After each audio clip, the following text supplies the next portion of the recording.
Hello, this is David Heine. We're here today at the Flemish Cultureel Center in Amsterdam with Romy Wuyts, who is the Director of Publicity. And I'd like to ask Romy, could you tell me a little about the history of the Flemish Culture Center here? Yes, it was founded in 1981, so about 18 years ago. It opened on the 23rd of May, and it was opened by the Flemish community. Now, the reason why they opened here a Flemish Culture Center was to promote the Flemish culture here in Holland, but also to promote the integration of the Dutch and Flemish culture.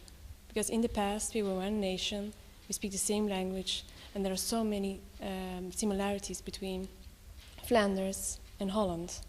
So and that's actually what we want to do here in Amsterdam. We want to promote the Flemish culture not only in Amsterdam, we also want to promote it in the whole of Holland. That's actually our bigger purpose here in Amsterdam. And by culture, you mean more than just art? Yeah, well, art is one of the pieces of our culture. It can be many things. We have exhibitions here. We have theater, we have dance performances, we have dialogues, we call it, but we could actually also call them debates. We have Flemish walks, which we organize here in Amsterdam, and many other things. We also give information about touristic and cultural information about Antwerp, other cities, and Brussels. I mean, yeah, it's very a wide range of activities that we have here. Now, right now, you have a special exhibit of Leon Spilliaert. And could you tell me a little about that, how it was organized, perhaps, and who was Spilliaert? Well, Leon Spilliaert is not alive anymore, but it's one of the big contemporary Belgian artists. He was born in 1881 and he died right after the Second World War in 1946. Born in Ostend. The city of Ostend is at the Belgian coast in the province of West Flanders. And most of the works we exhibit here also come from the museum in Ostend. Now we only exhibit a part of his works. We exhibit his graphic works, which are not so famous. Leon Spilliaert is more famous for his paintings, his drawings, but his graphic work always has been a little bit in the dark. And we also wanted to show this to the Dutch public because most people don't know him as a graphic artist. Now, I seem to recall that he was a symbolist, but in talking with you, you say he falls into some other category. Could you tell me about his influences? Yeah, well, actually, you cannot put a label on him.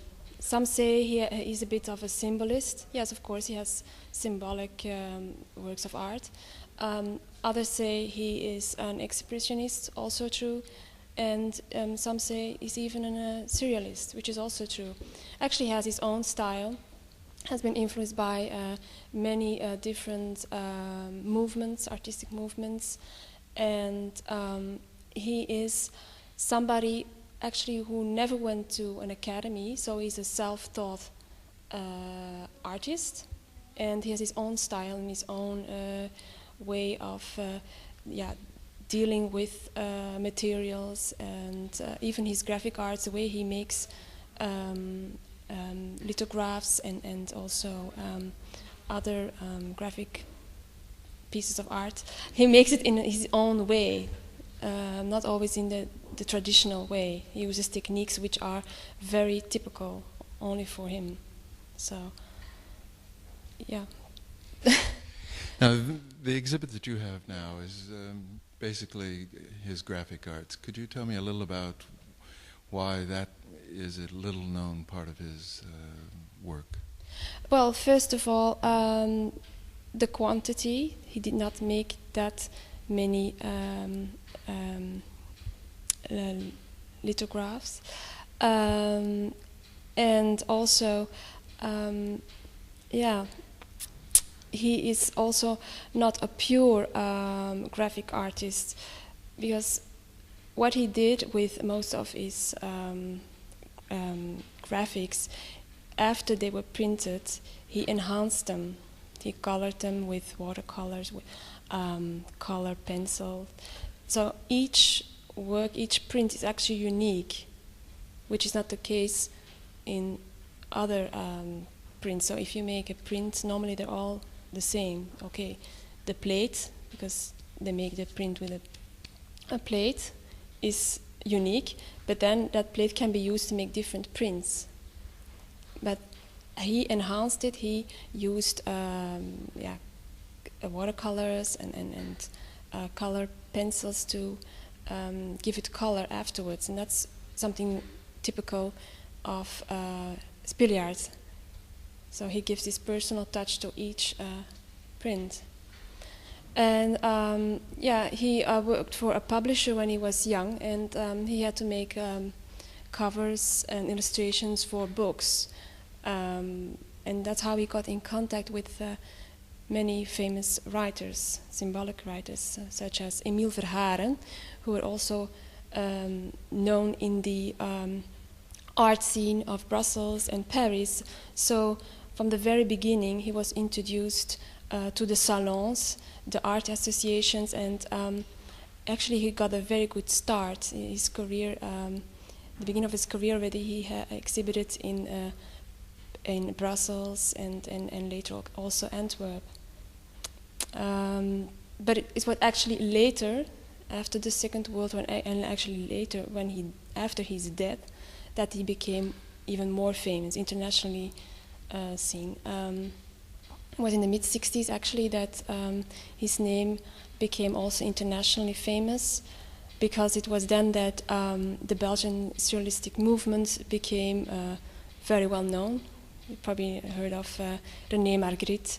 And together with René Magritte, his name was mentioned. That's how he also got exhibitions in Paris, in London, but that was after his death, of course. So. Now, many artists from Holland and from Belgium traveled to Paris during that period because it was more or less the hotbed of art and the avant-garde. Well, did he make it to Paris? Oh yes, he traveled to Paris many times, and he also stayed there for 1, 2, 3 months.